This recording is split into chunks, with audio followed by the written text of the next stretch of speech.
अब हम अभ्यास कार्य से शुरू करेंगे। सबसे पहला प्रश्न है उपर्युक्त क्रिया विशेषण द्वारा रिक्त स्थान भरिए। पहला है आज वर्षा खालिस्तान होगी, तो यहाँ पर हो जाएगा आज वर्षा रात भर होगी।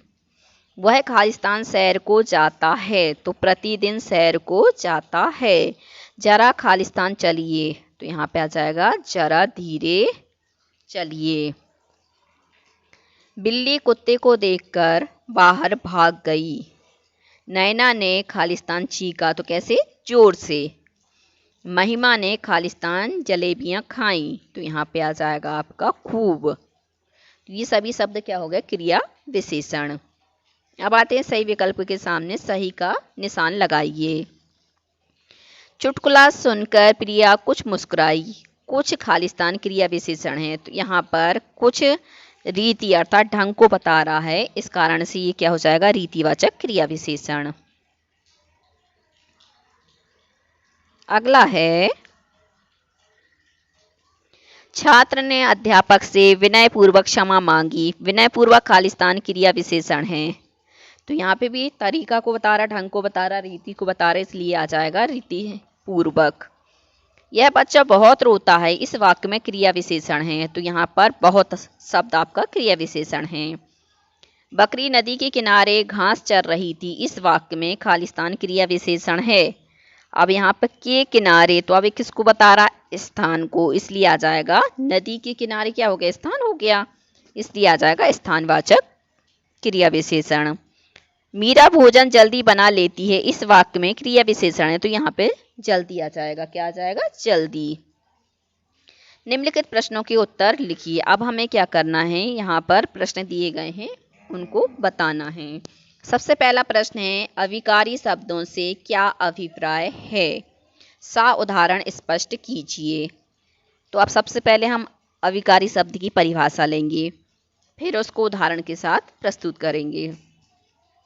तो अविकारी किसे कहते हैं? तो जिन शब्दों के रूप में लिंग, वचन, कारक आदि के कारण कोई परिवर्तन नहीं होता है, वे अविकारी शब्द या अव्यय कहलाते हैं।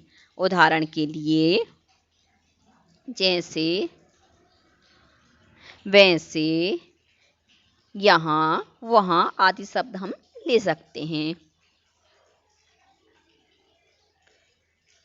अब है मूल तथा यौगिक क्रिया विशेषणों से क्या अभिप्राय है? ये कौन कौन से हैं?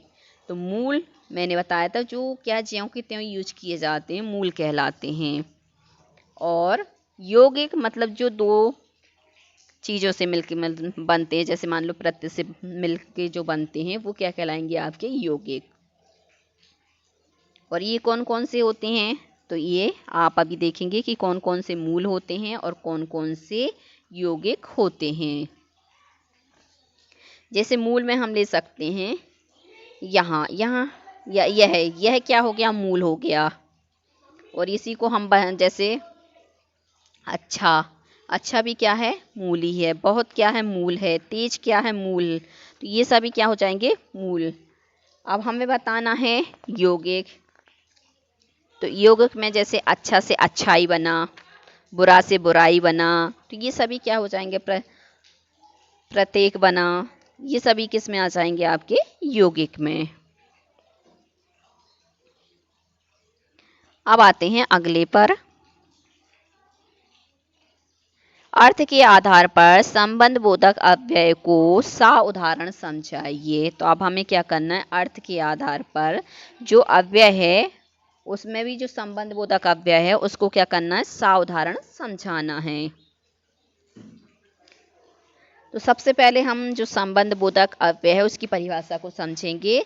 तो जो शब्द संज्ञा या सर्वनाम के साथ आकर उनका संबंध वाक्य के अन्य शब्दों से बताते हैं, उन्हें हम संबंध बोधक कहते हैं। ठीक है। अब यहाँ पे हमें क्या बताना है? संबंध बोधक अव्यय को सा उदाहरण समझाना है। उदाहरण के लिए हमने लिया प्राची द्वारा कार्य पूरा हुआ, या हमने लिया हमारा काम राम भरोसे चल रहा है। तो यहाँ द्वारा, भरोसे, ये सभी क्या है? संबंध को बताने के कारण संबंध बोधक अव्यय हैं।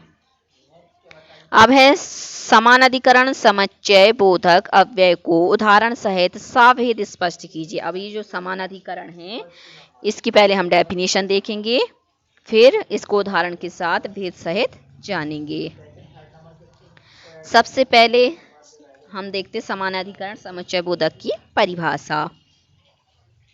तो जो शब्द दो शब्दों, वाक्यों या वाक्यांशों को परस्पर जोड़ते हैं समुच्चय बोधक अव्यय कहलाते हैं, या समानाधिकरण समुच्चय बोधक अव्यय भी हम कह सकते हैं।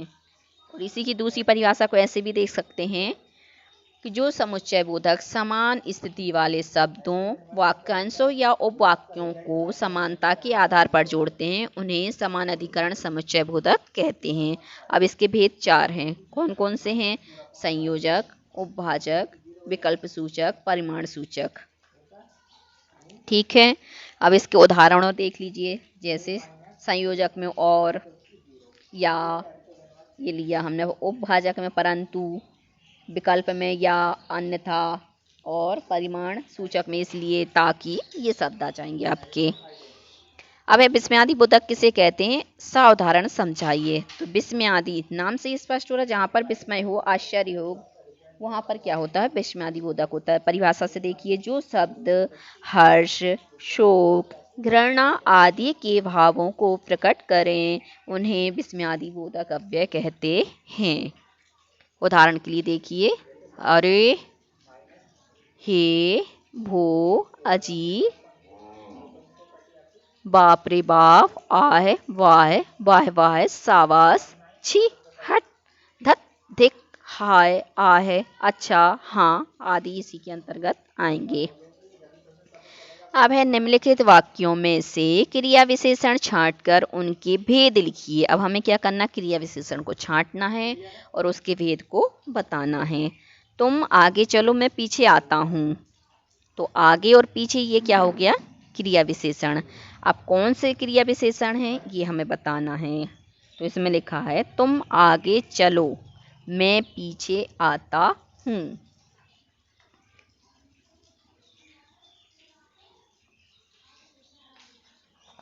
तो यहाँ पे क्या संबंध बता रहा है कि तुम आगे चलो, मैं पीछे से आता हूँ। तो यहाँ पे हो जाएगा संबंध बोधक।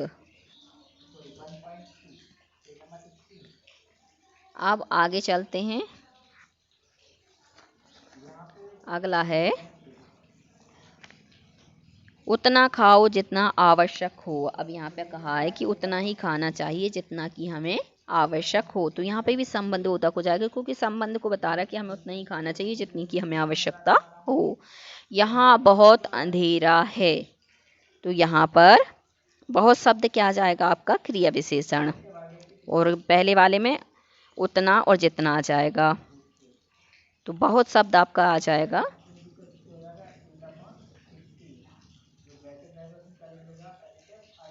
क्रिया विशेषण। अब क्रिया विशेषण में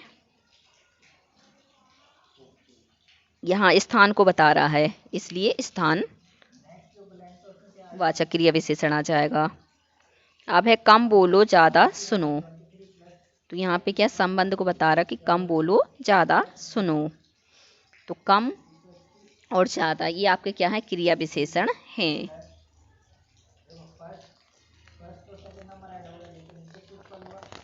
आगे उसने तुम्हें पीछे बैठा दिया। तो पीछे यहाँ पे क्रिया विशेषण है।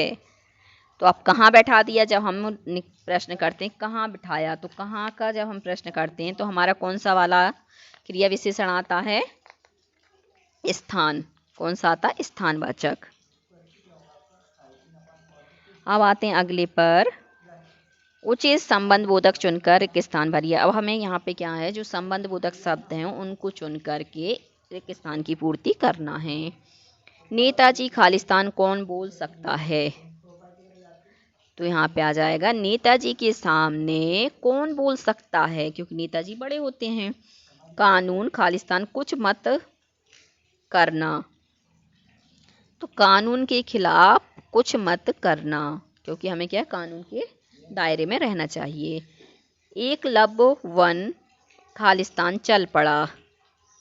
तो एकलव्य वन की ओर चल पड़ा।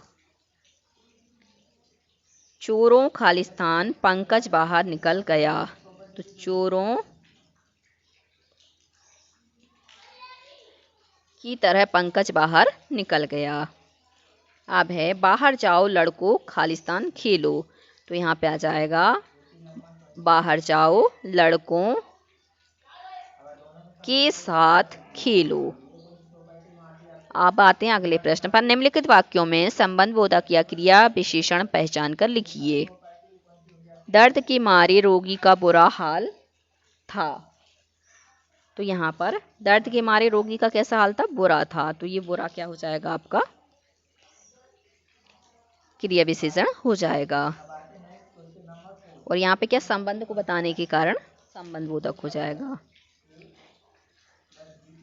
क्योंकि यहाँ पे बताया दर्द के मारे रोगी का, तो यहाँ पे संबंध को बताया जा रहा है, इस कारण आपका आ जाए संबंधबोधक क्रिया विशेषण। तुम कब आए? तो कब यहाँ पे क्रिया विशेषण। कुएं के भीतर सांप है। तो के भीतर क्रिया विशेषण। पिताजी आ गए, वे भीतर बैठे हैं। तो वे आपका यहाँ वे भीतर, तो भीतर जो शब्द है वह किस में आ जाएगा आपका? संबंधबोधक में। वह पेड़ के पीछे छिप गया। तो के पीछे आपका आ जाएगा क्रिया विशेषण। अगले प्रश्न पर चलते हैं। अगले प्रश्न पर अगला प्रश्न है आपका, उपयुक्त समुच्चय बोधक द्वारा रिक्त स्थान भरिए।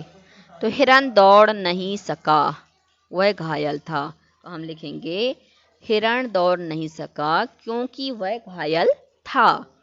मेरे बोलने से वह नाराज हो सकता था, इसलिए मैं चुप ही रहा।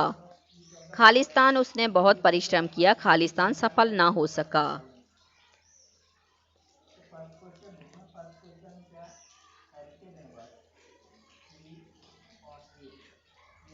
वह उसने जितना उसने बहुत परिश्रम किया उतना सफल ना हो सका। मतलब जितना उसने परिश्रम किया उतने पे भी वो क्या है, सफल ना हो सका। अब मेहनत से पढ़ो फेल हो जाओगे। तो यहाँ पे आ जाएगा मेहनत से पढ़ो अन्यथा फेल हो जाओगे। मैं घर जा रहा हूँ, खालिस्तान आराम कर सकूँ। तो यहाँ पे हम लगाएंगे ताकि। मैं घर जा रहा हूँ ताकि आराम कर सकूँ। अब निम्नलिखित वाक्यों में से समुच्चय बोधक छांटिए और बताइए कि ये समानाधिकरण हैं या व्यधिकरण हैं। समानाधिकरण और व्यधिकरण हमें यहाँ पर छांट कर लिखना है। मैंने उससे कुछ लिया नहीं बल्कि दिया ही है। तो यहाँ पर बल्कि जो शब्द है तो ये किस में आ जाएगा आपका? समान अधिकरण में। अब है वह परीक्षा ना दे सका क्योंकि बीमार था। तो क्योंकि शब्द है ये आ जाएगा व्यधिकरण में। और कुछ शब्द हम समानाधिकरण में भी ले सकते हैं। अब है जीवन में आनंद चाहते हो तो प्रसन्न रहा करो। तो शब्द जो आया है वो आएगा आपका व्यधिकरण में। लता और रेशमा छत पर बैठी हैं। तो और शब्द आ जाएगा समानाधिकरण में। रवि छोटा है परंतु साहसी है। तो जो परंतु शब्द है आपका ये आपका आ जाएगा व्यधिकरण में। अगला है उपयुक्त विस्मयादिबोधक अव्यय लिखकर एक स्थान भरिए। तो यहाँ पे दिया है राजा की सवारी आ रही है। तो यहाँ पे हम लिख सकते हैं अरे राजा की सवारी आ रही है। चारों ओर कितनी बदबू फैली है। तो हम कर सकते छी, चारों ओर कितनी बदबू फैली है। बहुत अच्छा निबंध लिखा, शाबाश बहुत अच्छा निबंध लिखा। दुष्ट ने उसे मार डाला, अरे दुष्ट ने उसे मार डाला। दोबारा ऐसी हरकत ना होने पाए, खबरदार दोबारा ऐसी हरकत ना होने पाए। तो ये जो शब्द मैंने आपको बताया कि विस्मयवादी बोधक अव्यय थे। निम्नलिखित वाक्यों से प्रकट होने वाले वाक्य लिखिए। यहाँ भाव लिखना है, सॉरी। निम्नलिखित वाक्यों से प्रकट होने वाले भाव लिखिए। बच्चों सावधानी पूर्वक सड़क पार करो। तो यहाँ पे विस्मयादिबोधक भाव है, और विस्मयादिबोधक में भी कौन सा भाव निकल रहा है ये हमें बताना है। तो यहाँ पे आज्ञार्थक निकल रहा, आज्ञा दी है कि तुम क्या करो, सावधानी पूर्वक सड़क पार करो। शाबाश तुमने तो कमाल कर दिया। तो यहाँ पर शाबाश जो शब्द दिया है वह हर्षबोधक दिया है। छी कितनी दुर्गंध है, तो छी घृणा को बता रहा है। हाय मैं लुट गया, तो यहाँ पर हाय जो शब्द आया है वह शोकबोधक है। वाह दावत खाकर मजा आ गया, तो जो वाह शब्द है तो ये हर्ष को बता रहा है। तो बच्चों आज के लिए सिर्फ इतना ही। यदि आपको हमारा ये वीडियो पसंद आया तो लाइक कीजिए, शेयर कीजिए, सब्सक्राइब कीजिए तथा इस पाठ से संबंधित कोई भी प्रश्न नीचे कमेंट्स में पूछ लीजिए। धन्यवाद।